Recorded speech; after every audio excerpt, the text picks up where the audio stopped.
Muy buenos días, Urpi. Buenos días. Bueno, la distancia se ha acortado.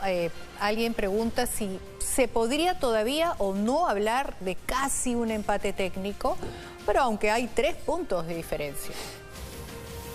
Efectivamente hay un empate estadístico, el margen de error de la encuesta es 2.8, entonces si sumamos 2.8 a un candidato y restamos al otro 2.8, en realidad se encuentra, ¿no? Entonces en términos técnicos, estadísticos, hablamos de un empate estadístico. En la realidad estamos viendo que todavía, a pesar del empate estadístico, todavía hay, la balanza se inclina todavía un poco a favor de Pedro Castillo, con una tendencia que se mantiene en Keiko Fujimori a seguir creciendo y acortando la brecha. Este resultado que ustedes están mostrando es el último simulacro de Datum, que es con una réplica de la cédula de votación. El simulacro, al ser una técnica diferente a la encuesta, no se puede comparar con encuestas anteriores de Datum. Por eso, para poder continuar con la comparación, hicimos también una encuesta que nos da resultados muy similares y confirma esta tendencia de acortamiento de brecha. La diferencia entre la encuesta y la cédula es muy pequeña, entonces podemos decir que en realidad no hay voto oculto para ninguno de los dos candidatos y que hay una reducción también importante de aquellos que pensaban votar blanco, viciado, estaban catalogados en el rubro de indeciso. Ha aumentado la cantidad de gente que ya decidió su voto. Nos encontramos en una etapa, empezamos una nueva etapa en esta campaña de segunda vuelta, donde hay más voto duro y menos indecisos, ¿no? Por lo tanto, ya en estas últimas semanas, más que ganar el voto de los indecisos, el reto de los candidatos es quitarle al otro. Vaya, reto importante sin duda, Urpi.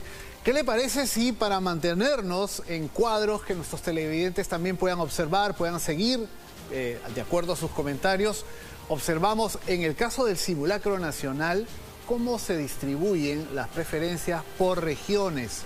Se confirma una importante presencia de Keiko Fujimori en Lima y habría novedades en el norte del país como en el oriente, pero mejor explíquelo usted. ¿Qué es lo que nos dicen estos números por regiones?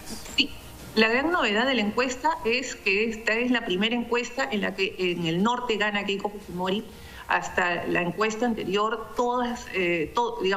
Keiko Fujimori ganaba Lima y Pedro Castillo ganaba en todas las regiones, del interior del Perú. En este caso estamos viendo un cambio. En el caso del oriente hay un empate estadístico, o sea, todavía no podemos decir que gana uno u otro, ese empate entre los dos candidatos. En el centro y el sur es clarísimo la diferencia y el resultado a favor de Pedro Castillo. Y en el caso del norte, como les decía, es importante porque el norte, luego de Lima, es la segunda región con mayor peso electoral. Y en este caso estamos viendo un cambio en las posiciones con respecto a encuestas anteriores. Ahora, también es importante con respecto al voto blanco, al voto viciado. Hay gente que todavía no define su voto, que eso se trata justamente de la pelea de los dos candidatos, pero como que hay un poco más de claridad, si lo comparamos con la última encuesta, ¿no? Es que sí, o sea, hay un cambio importantísimo en los resultados porque, hasta la semana pasada el 58% de los peruanos decía que ya tenía decidido su voto y ahora sube a 72%. Esto es un cambio importante porque quiere decir, y estamos viendo que más o menos, vamos a redondear, pero el 80% del voto que tienen hoy día cada uno de los candidatos es voto duro y el blanco y viciado se ha reducido a 15%. Hasta la semana pasada era 23%. Ya estamos casi, todavía esto se puede reducir un poco más, pero ya estamos entrando a promedios históricos. Yo creería que se va a reducir un poco más, pero como les decía, creo que ya la batalla no es por los indecisos, sino es más bien por quitarle, es entre ellos, entre los dos candidatos propiamente, para poder asegurar una victoria en la segunda vuelta. Ahora, Urpi, hay varios temas que seguramente usted también ha seguido en los medios de comunicación. El debate político está por el lado de si hay o no equipos técnicos, qué tan idóneos son, si son recién llegados o tienen antecedentes negativos. El tema del debate, porque este sábado inicialmente Pedro Castillo le había dicho a Keiko, hay que debatir, pero en Santa Mónica. Ella dijo, ok, vamos allá. Ahora él dice que no, pero presentaría su equipo técnico. Lo que le estoy planteando es un poco el batiburrillo de estos días, pero ¿influye o no en la decisión que tienen los votantes? ¿Cómo lo analiza usted? Estamos viendo que en realidad todo influye. Ahí en el caso de Pedro Castillo, digamos, el mayor cuestionamiento que tiene es hacia si hay un plan o no y si hay un equipo técnico o no. Entonces, en la medida que Pedro Castillo pueda mostrar su equipo técnico, y es más, hay un debate de los equipos técnicos planteado para el 23, eso podría ayudarlo. En el caso de Keiko Fujimori, viene presentando al equipo técnico, y la respuesta que ha tenido hacia ir a Chota o a decir, sí, ya yo voy a Santa Mónica, obviamente le ha sumado, pero como te decía, los cambios que vemos y cada uno de estos gestos políticos que puede tener cada uno de los candidatos les va sumando o les va restando y se va reflejando, pero no son grandes números, no es que ninguno de los candidatos crece 5 o 10 puntos, ¿no? Los cambios van siendo paulatinos y cada uno va a ir ganando voto a voto, ¿no? En el caso digamos, ¿qué ha pasado en esta última semana? Digamos, lo más importante entre la encuesta anterior de Datum y esta es la firma del pacto conjunto de Perú Libre, Conjuntos por el Perú, y vemos que no ha tenido mayor impacto en la intención de votos. Hay un crecimiento de un punto que no es, digamos, es incluso hasta dentro del margen de error, ¿no? De repente un poco más de impacto ha tenido en Lima, pero en general el saldo, digamos, no ha logrado despegar, ¿no? Castillo se encuentra en más o menos la misma intención de voto, ¿no? Entonces, por eso es que vemos este acortamiento de la brecha, porque Keiko Fujimori sí ha venido creciendo, digamos, sostenidamente. Es importante eso, las tendencias. Voy a pedir al señor director que nos ponga el cuadro anterior donde se ve la curva, ¿no es cierto? Ahí la tenemos, la curva roja que pertenece a Pedro Castillo. Es de la encuesta, en este caso, es una curva que aparentemente se mantiene, está estable, casi está agarrando una recta. En el caso de la curva amarilla, que pertenece a Keiko Fujimori, está en ascenso, un ascenso que claramente, comparativamente con la encuesta anterior, se ha visto el cambio hacia arriba. Y luego también lo que ya hemos comentado, la encuesta de los votos de las personas que no sabían por qué votar ha bajado muchísimo, o sea, con lo cual eso está muy bien, gente que ya está decidida. Esas son las tendencias, Urpi. ¿Algo más que podamos decir respecto a esto? Sí, yo creo que estas tendencias también van acompañadas con un cambio de la imagen y la percepción de los candidatos. O sea, ya hasta hace poco, bueno, si lo queremos hablar en términos simples, es si se reduce o no el antifujimorismo o si se reduce o no el anticomunismo, pero si vamos un poquito más allá y vamos al perfil de los candidatos, nosotros hemos evaluado una serie de atributos y vemos cambios importantes, ¿no? Cuando en la primera encuesta de Datum hace 4 semanas, y terminada la primera vuelta, todos los atributos eran favorables a Pedro Castillo, es decir, en todas las preguntas que hacíamos, el mejor candidato para cada uno de los aspectos evaluados siempre era Pedro Castillo. Ahora vemos que están divididos, ¿no? En el caso de Keiko Fujimori, todos los atributos relacionados a gestión le son favorables, es decir, la gente cree que generará más empleo, la gente cree que luchará mejor contra la pandemia, que le respetará la libertad de expresión, que convocará a distintas fuerzas políticas, respetará la institucionalidad, que promoverá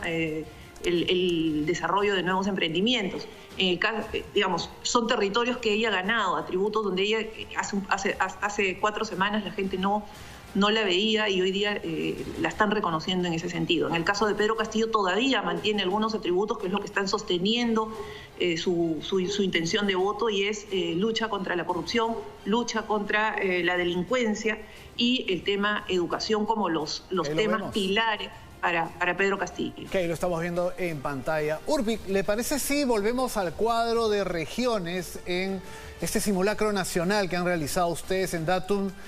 Ayer cerraron trabajo de campo, anteayer estuvieron haciendo también digamos, estas entrevistas, por tanto es muy reciente cómo se recoge la intención de voto, el humor de las personas, aquellos que todavía van por el nulo, el blanco, etcétera.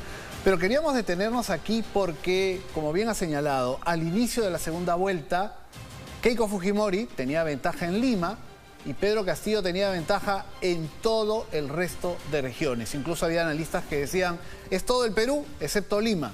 Bueno, ahora vemos que eso va variando, progresivamente va cambiando, pero donde Pedro Castillo mantiene una presencia importante, lo podemos ver en el cuadro, es en el centro del país, donde tiene 63% contra 25%, y en el sur, que tiene 65% contra 22%.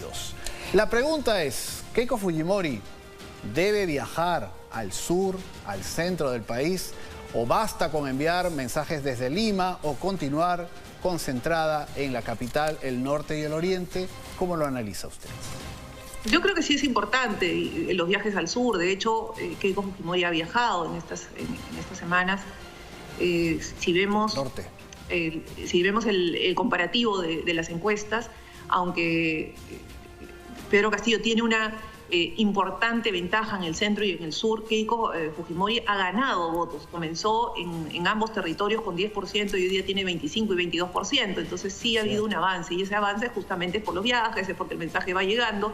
De repente no lo alcance a Castillo en esos territorios, pero cada voto que gana pues le suma al promedio nacional. Entonces sí es importante, y al final si quien llegue a ser el electo presidente va a ser el presidente de todos los peruanos. Entonces sí hay que viajar, aunque los territorios sean adversos, y creo que la gente lo valora. O sea, esa valoración se ha visto en los resultados del debate, en cómo se ha ido acortándose la brecha. Entonces, no solamente viajar digamos, al norte, que hoy día le es favorable, sino a todo el Perú. No, sin duda, esto se grafica también. Por ejemplo, recordemos que la última elección, Keiko Fujimori era muy fuerte en el norte. Ahora ha viajado mucho al norte y esto está claramente graficado. La encuesta anterior, con respecto a la encuesta anterior, ha subido 11 puntos. Ahora tiene un 46% de respaldo en el norte. Es decir, sí parece dar una respuesta muy rápida en números cuando los candidatos viajan. Sin embargo, hay preguntas también interesantes. A ver, en la relación de Pedro Castillo y Vladimir Cerrón, ¿qué es lo que la gente cree? ¿Están distanciados? ¿Hay una separación real? Bueno, el 59% de las personas dice que no, que Vladimir Cerrón y Pedro Castillo están ligados, ¿no? Eso es son preguntas interesantes en torno a la percepción de las personas. Efectivamente, no solamente la gente cree que están ligados, sino que toda esta campaña anti-Cerrón, por lo menos en el centro del país, sí se vio cómo fue creciendo Keiko Fujimori en intención de voto. Comenzó con 10%, hoy día tiene 25%. La gente sí cree pues que hay una asociación, y una asociación que es negativa y que más que sumarle en este momento de alguna manera le resta a Pedro Castillo. Y ahí también hay un cuadro, pero si lo podemos comentar, el de si va a respetar o no el acuerdo que acaba de hacer con Verónica Mendoza. Claro, dice, sí respetará, 36%, no respetará su acuerdo con Verónica Mendoza, 48%. Urpi, para ir cerrando, ¿qué consecuencias puede tener esta valoración de muchas personas que dicen, claro, se pueden sentar, pueden firmar papeles, compromisos, pero a la hora de la verdad no va a ser así? Bueno, es que lo vemos en la intención de voto. Algunos analistas políticos creían que el haber firmado el acuerdo le iba a sumar en intención de votos y que iba a repuntar y iba a crecer Pedro Castillo. Y estamos viendo que para realmente el crecimiento es muy bajo o nulo en esta última semana. ¿Por qué? ¿Y en qué se basa? Porque la gente no cree que se van a respetar los acuerdos. La población no cree en un Pedro Castillo moderado, entonces no cree que vaya a funcionar esta alianza. Y estos endoce de votos parece que tampoco van a funcionar, porque la gente no los cree reales, honestos o que sí. En fin, muchas gracias, Urpi, muy interesante, y seguiremos conversando seguramente. Ya viene el debate, vienen los debates, va a ser interesante ver si eso repercute o no en los simulacros. Muchas gracias. Gracias. Muy bien, claro, se pone interesante, Maritere. Poco a poco va calentando, poco a poco quienes no querían definir aún un voto, lo empiezan a hacer. Esas famosas finales de fotografía, ¿no? Donde nada está dicho, donde